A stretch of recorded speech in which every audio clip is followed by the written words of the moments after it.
So I was privately fostered from the age of 0 to 9.5. And I was fostered by somebody who wasn't my mother. It was a white woman who was very close to me, very dear to me. I called her mummy.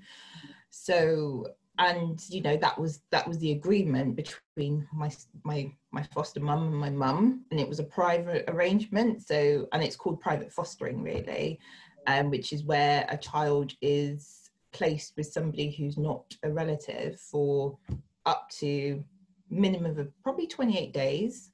They say that's like the legal, I'm just skirting around the legal kind of definition of it, because there's different types of fostering and people don't hear about this that much. However, it is quite something that happened a lot in the Nigerian community. I'm not sure if it happens so much now, possibly as well with all the stuff with Victoria Kalimbe.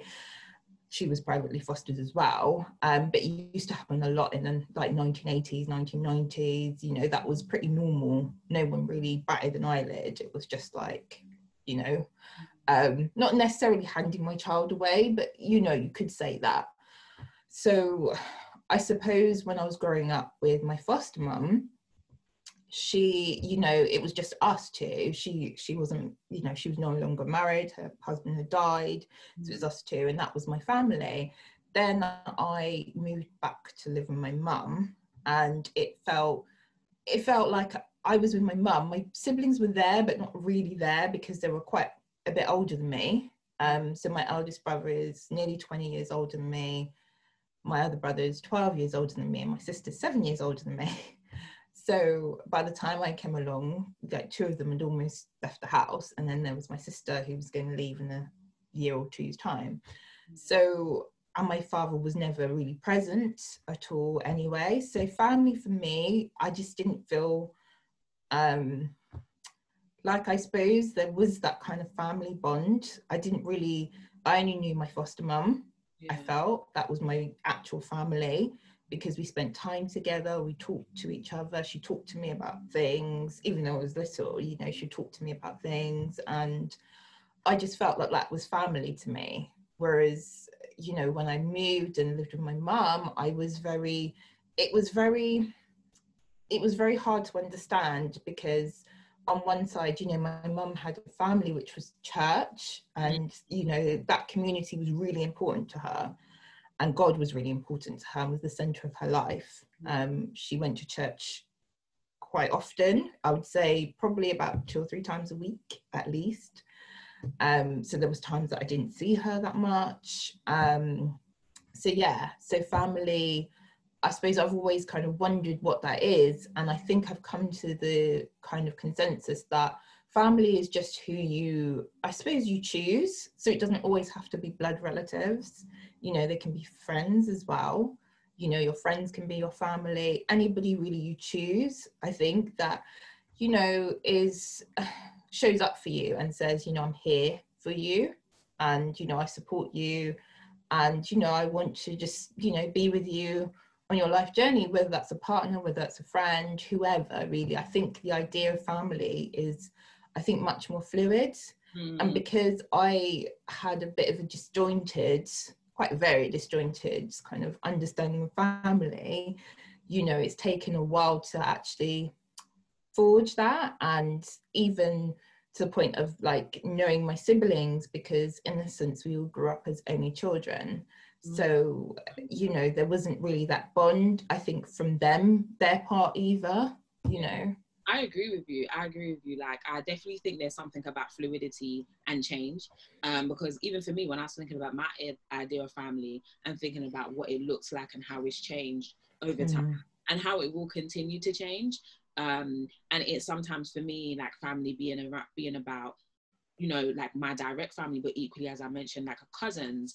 Of course, they're related to me, but I have some cousins who are blood, but I don't see them as family, but they're family. Like, do you know what I mean? Like, biologically, they're family. But like, I've got friends who, those are my sisters to the end. Like, they are my family. And I think it is important, like what you mentioned around, even like with your mother and church, and this idea of community, in particular in the Black community. I think being here in the UK, there's so many people who we adopt as our family because all we kind of have is each other. in this space, so it's like, okay, well, let's take each other on. And in terms of, you mentioned about being in foster care and thinking about the Black community and how we do informally foster young people a lot of the time. So being in a Nigerian household, you always hear, oh, Uncle Jide's got this young person from Nigeria coming to stay with them. Uncle Labi's got this young person. And there's just this natural thing about, I guess, looking after one another and community. Yes. And I guess people just coming over and you take them on without kind of the care system and signing papers, and you just kind of do that work. And for me, after me and you had that conversation, I actually remember, I completely forgot that I have actually been in foster care informally. So basically, I lived with a woman that we refer to as Nana Pat. I think it was in like Hampshire, and I lived there for several years. And so in some ways, I have been fostered, but I don't necessarily see myself as a foster child. And I guess maybe because there wasn't no forms filled, or I wasn't a part of like the system, as one would say. But yeah, I have been fostered, and I just wondered how maybe that did affect my development in terms of relationships growing up and stuff. And equally, I just want to really highlight what you said about you and your siblings, about the fact that though you were siblings, you basically grew up as only children. And so in terms of your relationship, I can imagine it would be very different to siblings who grew up in the same household. And do you think there's anything with that the care system could have done better to ensure, though you may have been in different homes, actually, let's ensure we let this family of children know that they're related? Was there anything done? Not really. I think what's difficult about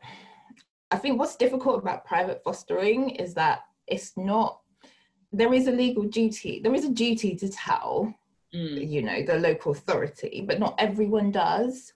And so a lot of children are hidden-ish from society in that view, and you're not necessarily going to have a social worker like you would do if you were placed in care, by social services, for example, because it's a private arrangement between your mother or parents and those other people who are looking after you. So in a sense, the local authority does, there is a duty for them to make sure you're supported and everything, but if they don't know in the first place, it can be really difficult. And when I had social workers involved with me, it was more around because there was a dispute about where I was going to live. They didn't really look at, actually, she's seen her siblings, all those things. I mean, I was, in the sense that my mum came, and she usually came on birthdays and she'd make a big pot of jollof rice and there'd be cake, and she'd dress me up in like Nigerian attire. Until this day, she's passed away now, so I can't really ask her, but till this day, I've got pictures of me dressed up in Nigerian outfits, and I really didn't really know what was going on. All I knew is I saw this lady come and see me, who was my mum, who I didn't really know, who'd just see me, and then she'd bring some of my siblings down sometimes, and they didn't all come at the same time all the time. So it was a bit really in and out, and sometimes I'd go to London for holidays, and I would only see some of them. It felt very chaotic looking back, because I didn't really know whether I was coming or going. And I feel like, it's difficult, because I could say in a way that, local authorities, particularly when they know about, private fostering arrangements, it's really important for them to see the child and to ask those questions and do an assessment. But the difficulty is that there's a lot of people who are not going to know.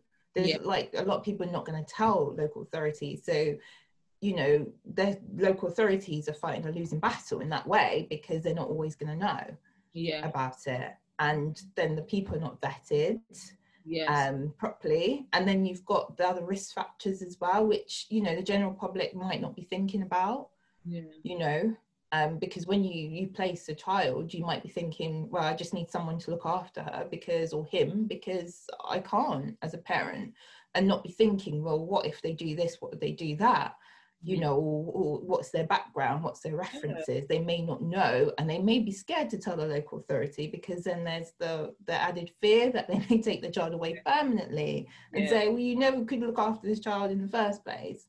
So it can feel like a catch-22, particularly in the Black community, where, you know, that those things, like you said, are done informally, and that's where the dangers and the risks lie, I think. What kind of came to mind as you were speaking about private fostering was like safeguarding, and maybe because I have a social work background, I'm like, no, but the safeguarding, what's going on? I know you mentioned Victoria Kilimbe, and I guess like what happened in that case is a result of what can happen with private fostering. But equally, it can happen to any child, and I guess any fostering or adoption situation. But I hear you when you speak about that catch-22. About supporting someone to look after their child. Do I want to do that, then have the headache of social services come into my house, come into my door? You know, especially in the Black community, we don't want nothing to do with police. We don't want social service coming to our door. We just don't want the headache, the background checks. Even if we do have papers, we just don't want no problems. And so I really think about, does the system, and I feel like as I'm saying this, I already know the answer, the system kind of isn't really like, I guess, made for us or accommodates us. Actually thinks about our needs, and actually thinks about the institutionalized racism in the system. And I just want to get your thoughts on that. If you think the system is institutionally racist. Yeah, I mean, I would say yes, for various reasons. I mean, I think, you know, I think it is. And I think because, you know, there's a lot of, you know, programming, there's a lot of behaviors inbuilt, you know, behaviors from colonization that has kind of, that people think, oh, okay, colonization was like 400 or 500 years ago, we're fine now. But those things leave an impact, and they leave a mark. And if those things if there was no institutionalized racism, we wouldn't be having those issues with the police. People wouldn't be scared. You know, Black people wouldn't be scared to actually talk to social services, or to talk to the police, or to feel that they're treated fairly in institutions, you know, and that can be any institution.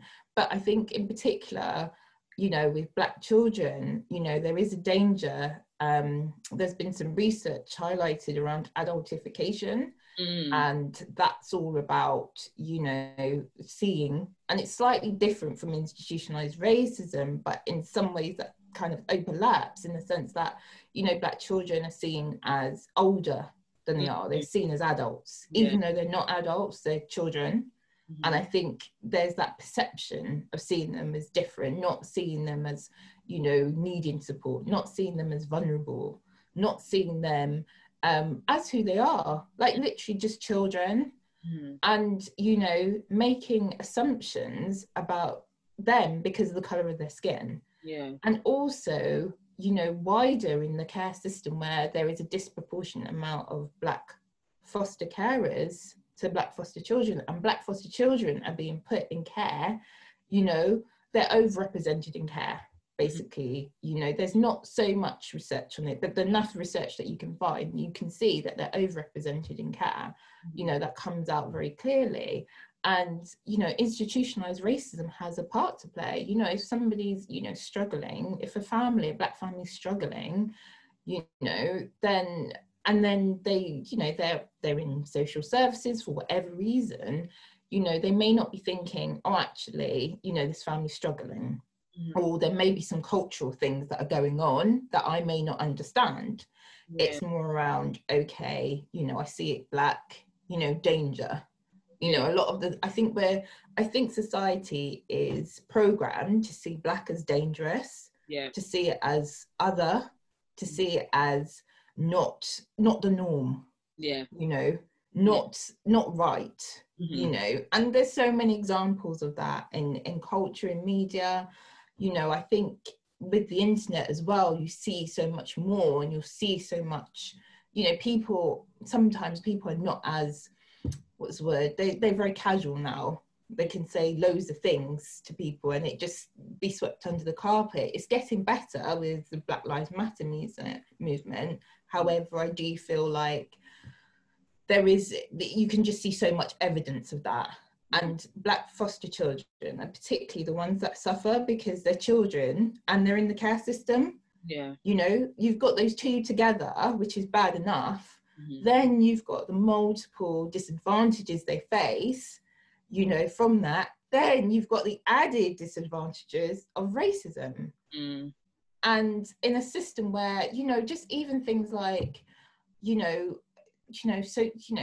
social workers or you know, the system talking to the Black children about race, talking to them about, you know, what their identity is and what it means for them to be Black in society, and also being put with foster carers who are predominantly white and may not have ever come into contact with any, you know, other Black families, or may not be supported to do that research, or may not feel like they need to. You know, it's too hard, it's too difficult. If they live in rural areas, then it's going to be even worse. And then the children are going to face racism and prejudice because of being in the care system and being Black. Yeah, I want to speak a little bit about, and I know you mentioned this about the disproportionate of young Black children in the care system, but equally the fact of foster carers, and a limit of Black adults who are foster carers, and just kind of speak about this idea of basically white families adopting black children. And when I think of this, I think for me, a lot of the time, I do think of it in a negative way. In some breath, I'm like, you know what, the children are being taken into a family. And that should be the bottom line. But equally, I guess, I don't know why I see, you know, the celebrities going to Africa to get children. I kind of see that being an extension of that. And so that's why a lot of the time I go to it be a negative, because I think about like Madonna. Not gonna lie, there's definitely white children here in the foster care system who you could adopt, but you choose to go to Africa. So for me, I'm like, that is a problem. However, there is something about understanding, okay, is it cool because the child is going off to a family? You know, I do think about, is that child going to be taught about identity? And I know you mentioned that about the care system not necessarily doing that. And I just kind of wanted to get your thoughts, because I believe your foster mother was a white woman. And I just wanted to get your thoughts, because you just spoke about the fact that she was loving and she was caring. And I'm like, well, I'm happy you experienced that regardless of her race. So I just kind of want to get your ideas around that and what you think. Yeah, I think she tried. So she'll do things like, you know, my foster mum asked me, she'd put like rosemary oil in my hair. And I have no idea where she got it from at all, because where we lived a place called, the town was a place called Clapton on Sea, and we lived in a smaller district called Jaywick, which you could say was a village in a sense. There was like one pharmacy. There wasn't like, you couldn't be buying Black products. You know, there was no way you could be doing that. And this was in the mid 90s. So, you know, you wouldn't be able to find any, you know, Black products or anything. So I have no idea where she got it from. Maybe my mum gave it to her, I don't know. But she always did that, like, you know, plait in my hair and use rosemary oils for it and things like that. I think if there'd been more books out there, you know, my foster mum would have maybe been able to include more of my identity within that, and, you know, educate me and herself around that. But I think that is a prevalent problem. And what you've mentioned about a lot of white celebrities, particularly, I don't know as much for celebrities how much vetting goes in. I know if you're going through adoption process, and I know someone who told me about her experiences of going through the adoption process, she was interviewed by, like, her whole network got interviewed, you know, her work got interviewed, her manager got interviewed, her work colleagues there was a lot of interviewing and a lot of rigorous kind of testing. And what race that your friend was? She was Black. Okay, I have some thoughts on that, but yeah. So but then I did see on the Red Table Talk with Jada Pinkett Smith about Kirsten Davis. She was on Sex and the City. She's got 2 Black children at the moment. And to be honest, she was the first person that I felt like I was actually quite inspired by what she said, because she explained that, you know, it was a rigorous process, you know, to go through to adopt. And that was in America, you know, and it couldn't just be like, you know, I want a black child and that's it. You know, they would, you know, the social workers went to her house and, it, you know, said, how would you raise them? She had to take certain courses, you know, she had to continue to educate herself. And what I found was really inspiring is that she took it upon herself to seek out black communities. And I just felt like, you know, she was saying love wasn't enough, because when you asked me about my foster mum, you know, about the love and the care and support, I think, you know, there were definitely elements of that. There were elements where, you know, it happened in a maybe more of an unconventional way. Some elements where it could have been it would have been better if it was different in some regards. However, I did feel that she, you know, did love and care about me. But I do think love isn't always enough, especially when you're dealing with another culture. You're supporting a child who's in another culture. You need to be able to really embrace that culture. And, you know, for the child, you need to be able to put the child, to be able to say, okay, let's find, you know, where you will be included, you know, because the world is saying you're different, the world is going to exclude you, you're going to find it hard enough. Now you're with a white family, for example, and I can't, you know, I'm not going to experience the same racism as you. I'm not going to experience, you know, the prejudice and the disadvantages and all that stuff. So it takes a lot of self-awareness and self-acknowledgement to say, well, this is not about me, this is about the child. And I'm not sure how much support is put into the system to enable that to happen. And when I moved to London, it was like a bit of an onslaught of everything came through to me, and it was like, I'm supposed to be in this Nigerian culture, but nobody's told me why. Nobody said, you know, well, actually you're Nigerian. You know, no one's really explained to me what this is, you know, what this means, you know, stories about your heritage, you know, all of that stuff I didn't really understand. And so I felt like I could have been, you know, I dealt with it because I had to. You know, you drop you drop children in situations, you know, they flourish because they're resilient, you know, they just do, you know, in the best way possible. They just get on with it. However, there could have been a lot of, you know, around more support around that. With what you mentioned earlier around your mother coming, your biological mother coming and dressing you up in a Nigerian attire, I guess relates to what you was just saying, that like, you know, you was meant to be a part of this Nigerian culture, but it was like, why? Like, what is even culture? But someone who hasn't actually lived in a household that has culture. And I guess we don't really realize what culture is until we get older.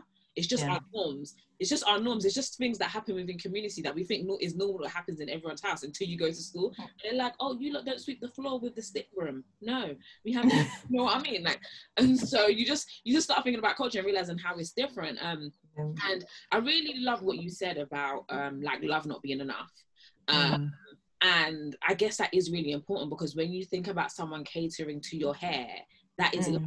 Do you know what I'm trying to say? Especially a young black person's hair. Like, look at it, my hair being looked after properly is love for me. Me being able to eat food that nourishes me is love. Whatever it is, like, that is actually is a part of loving a child, actually looking after them. And in regards to resources, there definitely needs to be more resources. I definitely want to fling up Denise. It is amazing. But we love you, Denise. I mean, your work. Also, her Denise, love you. Our Laja, because it's both of them. So social services, if you do watch this, foster carers, get this book. It is amazing. Yes, please get the book. Skincare, please get the book. It is amazing. Look at it. It is amazing. There are so many things that you mentioned that I was like, yes. And I think there is something extremely important to highlight when we look at like intersex and how that affects black people, and some of the added things that can further discriminate or marginalize black people. And when you think about that, there's so many stereotypes I've heard about children in the foster care, in the system, those who have been in care, and about they're more likely to go on and do this, they're more likely to go on and do that. I just want to ask you about those stereotypes, and actually, as someone who has been through the system, and when I think about the amazing work you've done, not to sit here by any means and say I'm surprised, however, from the stereotypes I've heard, and to see you just blossom in the way in which you're blossoming, it's important for me to hear from you, how you feel about those stereotypes, but also I guess how you got through the system and got to where you are today. I didn't feel that I was able to talk about being in foster care. It just felt like there was, it never happened. I didn't feel that there was a right to talk about it. I didn't feel like I had permission. I just felt like I just had to bury my head in the sand about it for a very long time.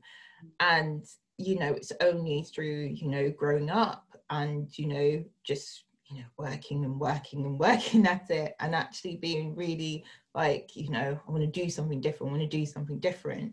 For me, that's how, I feel like I've, gotten through that.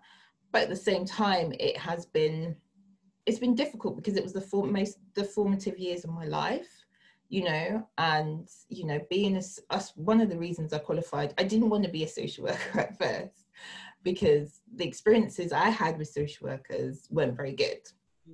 I didn't feel like my voice mattered, even though in loads of research, in, things like Every Child Matters, all those things, they're always like the best interest of the child, and the child's voice matters. And even if you couldn't, because you were looking at the best interest of the child, even if you couldn't, take their voice into account because they may want A and you can't give A, you have to give B. It's just understanding why you need to do that and speaking to the child like a child and a person, so they feel valued and they feel like they matter. I felt that, at the time was very lacking for me.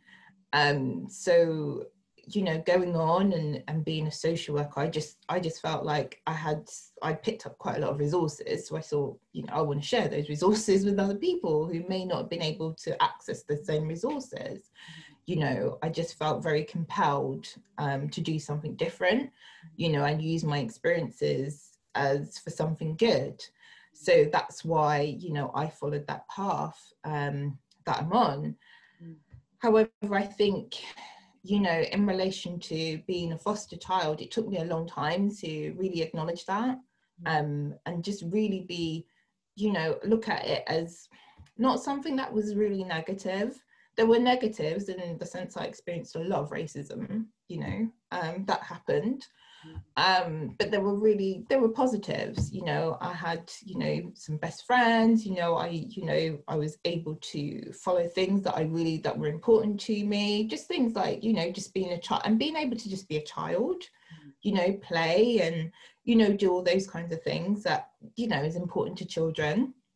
So I felt like, using those experiences as well as some of the negatives, you don't have just negative, you don't just have positive experiences.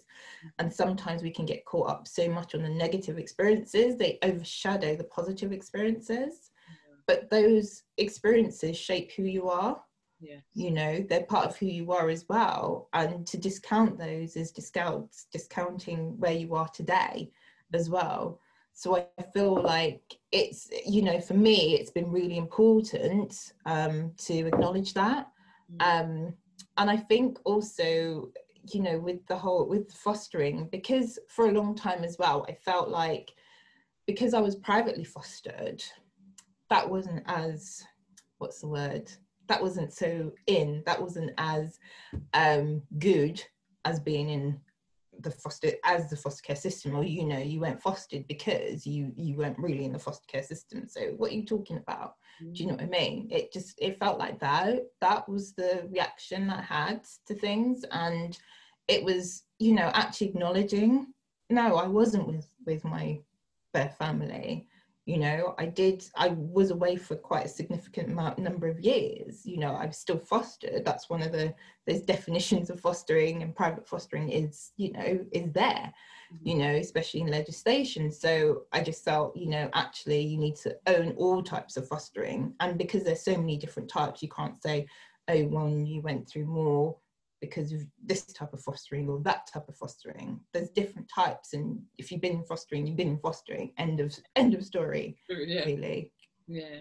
No, that was so beautiful. And I love the fact that it's like one thing about Black women generally today that I'm getting, but also the vibe I get from you about allowing the work we do the work we do is very much informed by our experiences, and wanting to change it for the next generation, and actually saying, no, this isn't something we want to continue. We actually want to make a difference. And I definitely get that vibe and the energy from you. And so I'm thankful for you for doing this work, like, honestly, truly. Thank you. And I just want to speak to some of the projects that you're working on. If we could talk about the children. Yeah. And equally maybe speak a little bit. I don't want to give too much, you know, about the book, but I'll allow you to introduce your book because it's yours. But yeah, just tell me a little bit about The Children Who Belong and how it came about, why you decided to create it. Yeah, well, The Children Belong is a community project. It came out of the fact that I have been a Black foster child, and I knew that there was things that had been done at the time that I didn't feel was right, and I didn't feel that there was enough support, and I struggled for a long time because of that, because there was no real acknowledgement, you know. And I just also felt like, you know, my foster mum struggled, my biological mum struggled, and there was not really enough support for her, for both of them, really. And then me as a child, it was just expected to just deal with it, you know. So I thought to myself, well, why not come up with this very audacious project of transforming the lives of Black foster children in the UK? Yes. You know, transforming their lives so they can live a life they love, live a life that's powerful and one that matters. And even that, and that matters to society. So the society is actually reflecting back to them, actually, I matter, you matter. Yes. You know, they don't have to do all the work because they're children. And even the ones who have come out of the care system, not feeling dejected, not feeling like they're not worthy for all these reasons, because of all the traumas that happened in their past, not letting that continue to be reflected in their future. It doesn't have to be that way. And maybe no one's told them, you know, actually, you know, it doesn't have to be that way. A friend said to me something really powerful. She said, don't make this your life, make it your story. And I can't take credit for that because it's not mine. It's not mine. It's Dion's, my friend Dion. So it's hers. Shout out. So that's what she said, and it's so true. It's so true. There's not only so much to be done, but there is a way of creating a new future vision for them, so that it feel like they can live a life they love, and particularly, most importantly, that they belong. Yeah. Because belonging is so, I just think it's so key. And I think there's very little work done in society anyway around that. I think things are changing with self-care and all those things. But I think, you know, particularly for Black foster children, and there's not a lot of Black researchers as well. The research we get on outcomes is usually around white foster children. Yeah. You know, they're usually about, you know, it's not looking at for Black children particularly, and looking at their identity, their culture, you know, all those things that, you know, encompass them. You know, it's not looking at that and actually saying, well, actually there's been research where, you know, and then Black foster children could look at this research and be like, oh, okay, well, if that person could do it, then I could do it. Yeah. That's my main aim, is like, you know, just to inspire people to be like, okay, I do not have to, you know, things have happened in my life. It's been horrible. It's been terrible. However, I can do whatever it is I set my mind to. I can't wait to see how, like I said, it evolves. And, you know, by the time we blink, I know you're going to like have lawyers supporting and taking cases to court and stuff. Like I see it for you, sis, honestly. And so that makes me very excited. Especially when you speak about this word belonging, I think it's so important. This idea of, you know, like home, family, belonging. Who are we? Where are we going? What do we want for the next generation? It is important. And I just think that, and I hope that every child, like you said, it's bad enough Black children are dealing with racism than having to deal with this idea of not feeling like we belong. Do you know what I mean? We already feel like we don't belong in these islands. They're not feeling like we belong in one family can be so difficult. And I'm so excited that you're creating and opening up space. Can we speak a little bit about, because you did mention about stories and telling your story and stuff. Yeah. Can we speak a little bit about the book? How do you feel? Yeah, no, I feel fine talking about it. You know, for a while I didn't. I really felt like, oh, you know, I can't talk about it and stuff. And it is sometimes it is a bit like, you know, I'm writing, you know, memoir of my own, you know, experiences of being a foster care child, and that the intent is to empower others, basically, so that they can, you know, learn from things, and also, you know, just be like, well, actually, this person did it, I can do it. You know, it's just to give some sort of, you know, encouragement, basically, and, you know, just anything, and even other people who have, you know, been foster carers, to learn from things as well. Because there's lots of interweaving subjects. You know, I talk about family, I talk about, you know, my relationship with family, my relationship with my foster mom, you know, just various different things. It's been a massive exploration for me, because it's something that I haven't taken on lightly. But at the same time, it's taken a lot of courage. To even write that.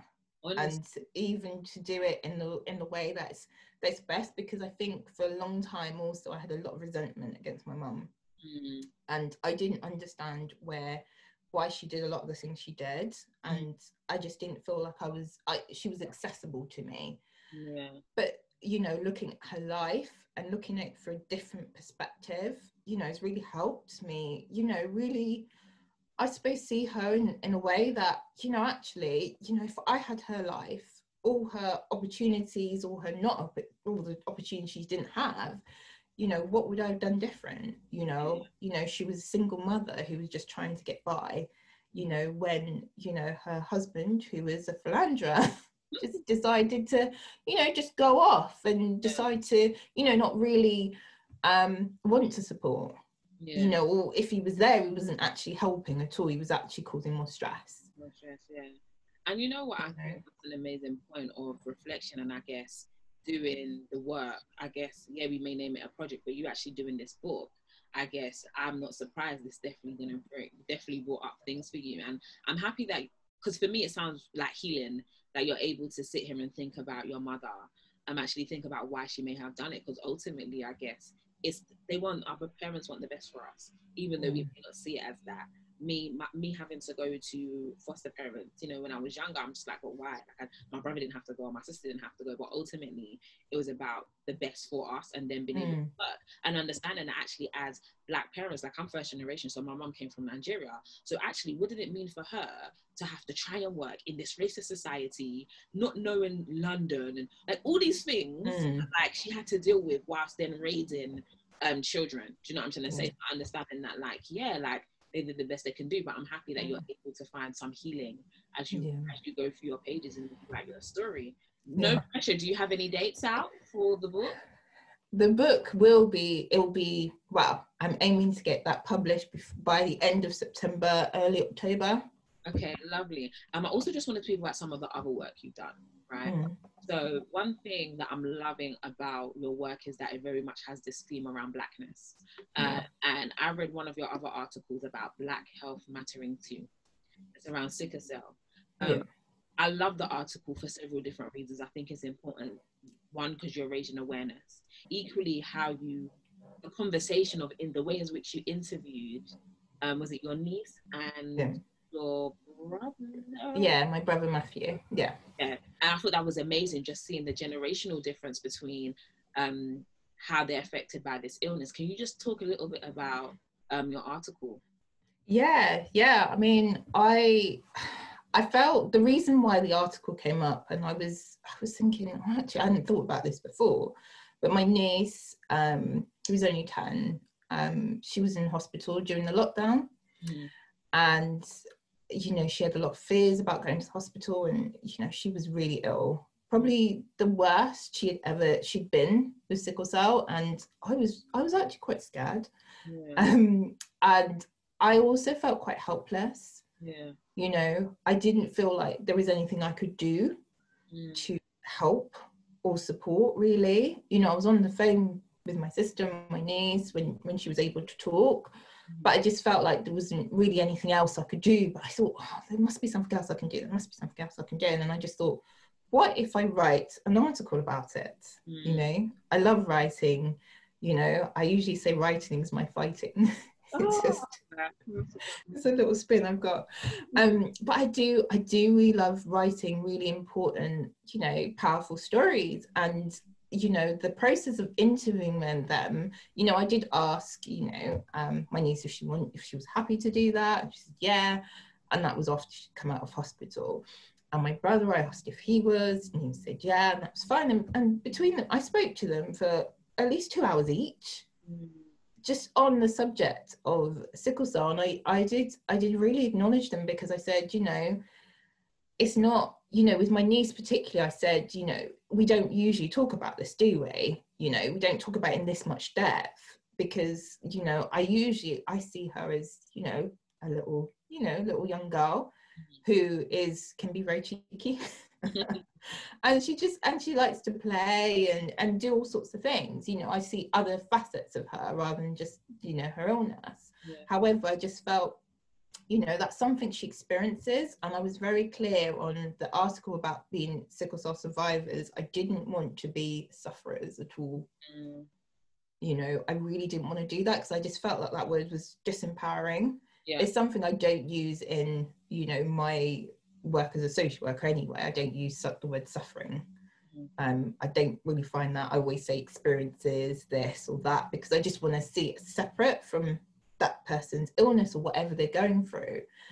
And I felt that was really important to do with my niece and my brother. And it was good also with Matthew, who I could speak to about it, and he was really open to speak to me about it. And I felt like, you know, because I'd seen the way that illness had impacted him. He'd been in and out of hospital when I was young, and, you know, my mother had to also deal with that as well, taking him to hospital. When he remembered those times when, you know, she didn't have a lot of money, and, you know, she had to get him to hospital, and sometimes in a taxi, you know, at really short notice, because the crisis was happening, you know, and be with him and support him. And, you know, she had other children, she couldn't have, you know, looked after all of them, you know, all the same. It's really difficult when, you know, you've got a child who does experience sickle cell, or anybody who does experience sickle cell, because what I was present to was the never-ending pain that is there, like a bit of a murmur.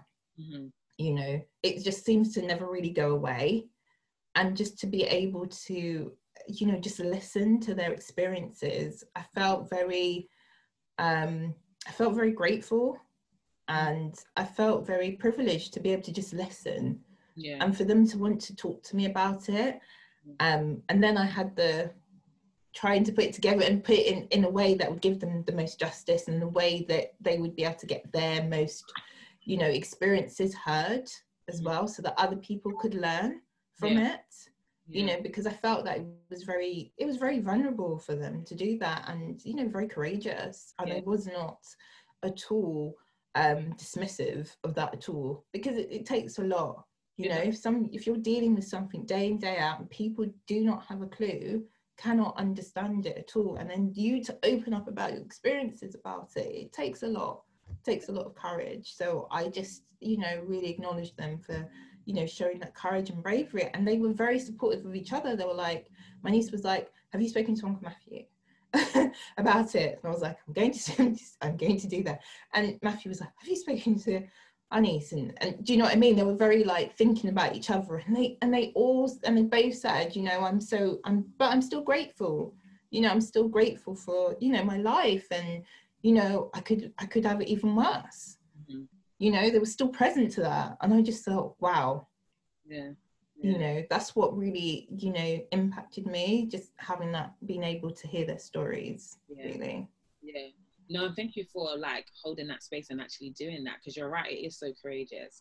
For in particular, because you're all family, I think there's something so beautiful about that, back to the idea of institutionalized racism, and seeing how that in all sectors, but once again in the health sector.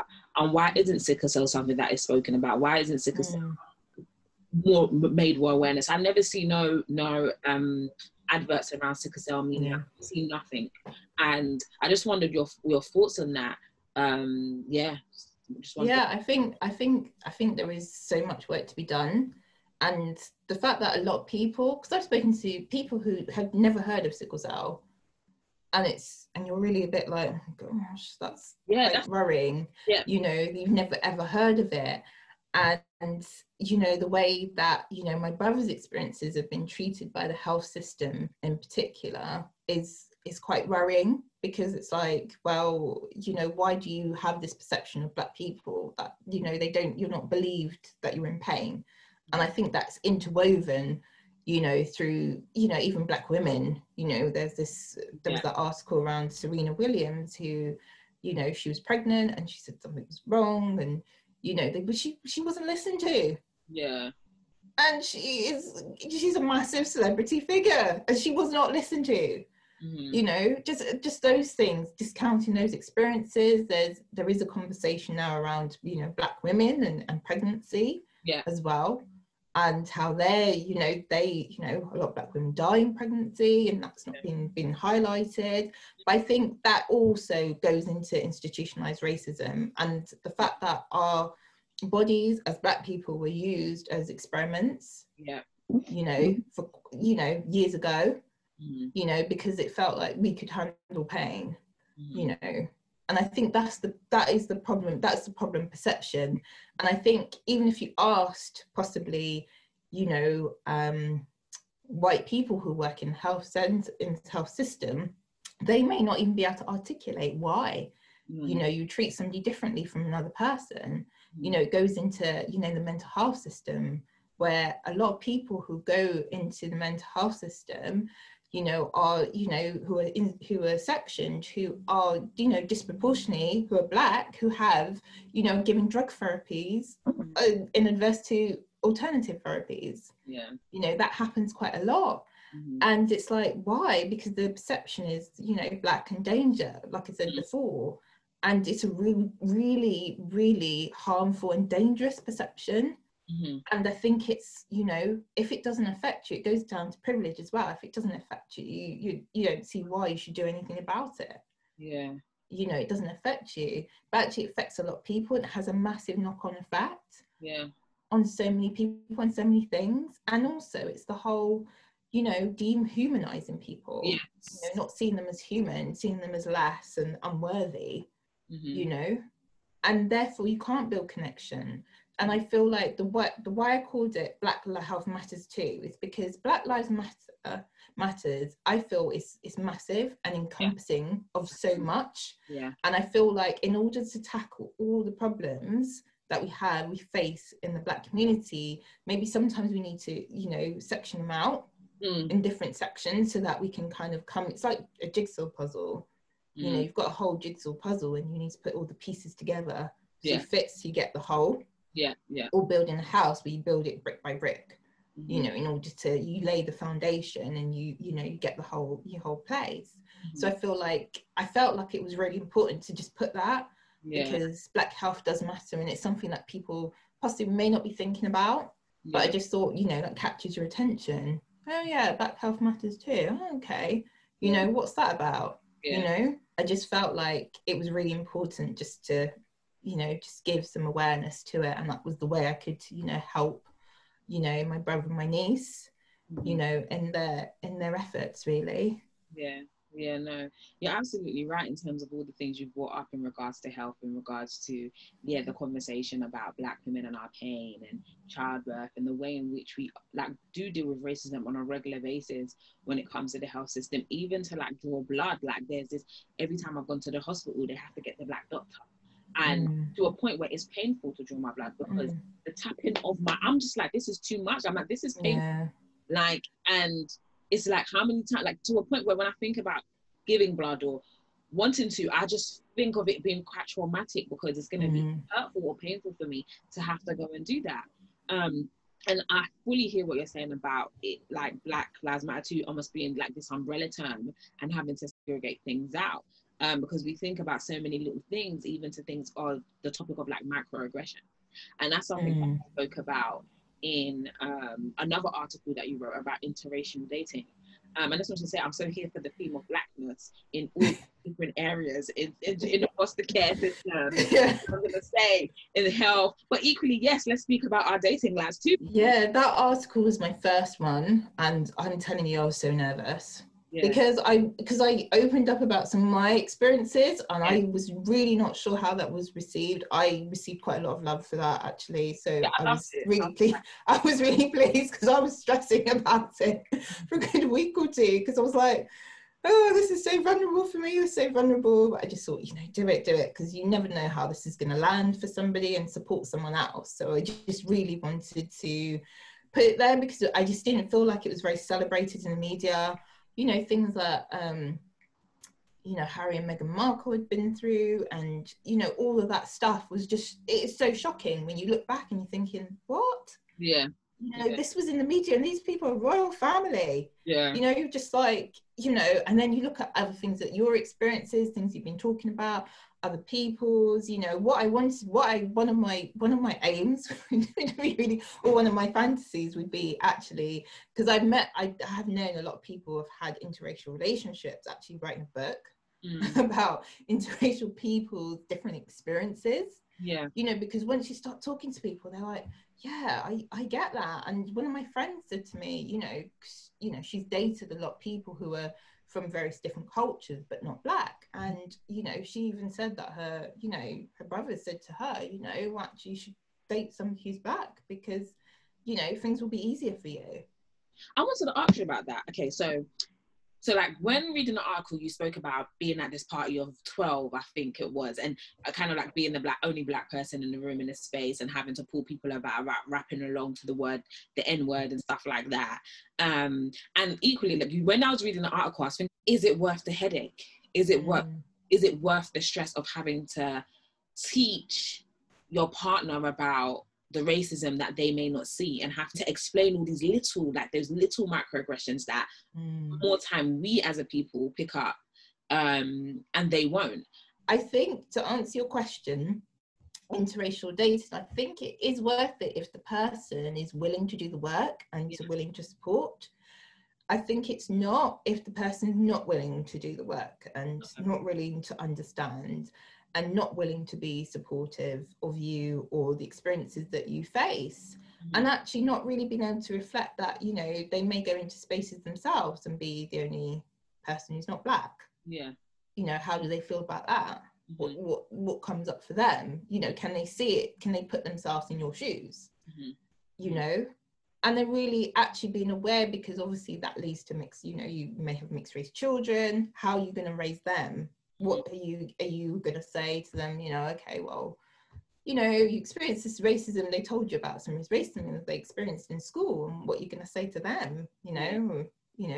They just leave it. It's fine. It's not really the same as, other types of bullying. It's quite different.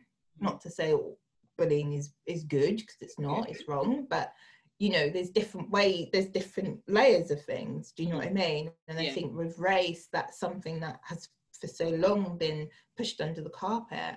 And when you have children, there's a massive responsibility, especially black or mixed race children, who are going to face these things, to support them, because you don't want them walking through life thinking, okay, this behavior is acceptable, this is normal, and I can't do anything about it. And I guess ultimately it does come down to doing the work, because, like you mentioned earlier, like, everyone is going through things. So even for us as black people, what have we internalized that we need to get over? So if I were to date a black man, even as a black man, what does he need to do in terms of his work to get over? Regardless of the race, everyone has to work in terms of finding themselves, and this whole idea of around home and belonging and comfortability, and what trauma has done for all of us in several different ways. So, like, I probably know what you mean, and I'm here with you. Ultimately, it's about someone, whoever you're with, a life partner, wanting to do the work with you, because all of our work looks very different, but we all have work to do. It does. It's about empathy as well. It's the ability to put yourself in someone else's shoes and say, I'm here with you. You may not fully understand, because everyone goes through different experiences, but you can empathize. You can just think, what would it be like for that other person? Gosh, that's difficult. Gosh, that's tough. And I think if there was more empathy in society, and that's the reason why, one of the reasons I love this project, because I think it, you know, it's cultivating some empathy, you know, empathy for children who are not seen as the norm, not usually seen as much as regarded well in society or at all. You know, and it all starts with empathy. So if somebody can have empathy, if we can all have a bit more empathy for what people are going through, and not necessarily to come from it from understand, but knowing that we're all humans, you know, and we're all going to face difficult times in our lives, but really realizing that and saying, okay, what can I do to support you, you know, or just listen, you know, just give people that listening. You know, it's so important, that active listening, and saying, you know, I just want to listen to you, tell me about you. You know, I'm holding space. You know, it's so important in society, because without that, you know, what do we do? And I think it's so great, like, and this is why I'm so excited for your project, because just listening to you speak, and you even speaking about empathy, and even before you speaking about the fact that you realized it was difficult for your biological mother, your foster mother, and also yourself. I think when your project is fully launched and stuff, you're going to come with it from a particular lens, and like a whole different lens. And it just makes me think about your time in foster care, and actually what do you feel like it would have felt like if you had a space that you're going to create for yourself now or then? Wow. That's a big question. I'm sorry. I love it. I love your questions though, because they're just great. I just love them. They're great. I love your questions, but I love the way, because it makes you think. I love it. What would it have felt? I mean, it would have felt so different for me. I know that, definitely. I think maybe I would have had the more courage or more gumption to do things sooner. I always felt like I was a person who, you know, wanted to do things, was quite persistent in my nature.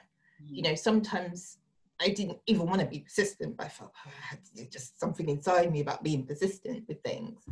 So I think obviously if I had that space before, that would have meant so much.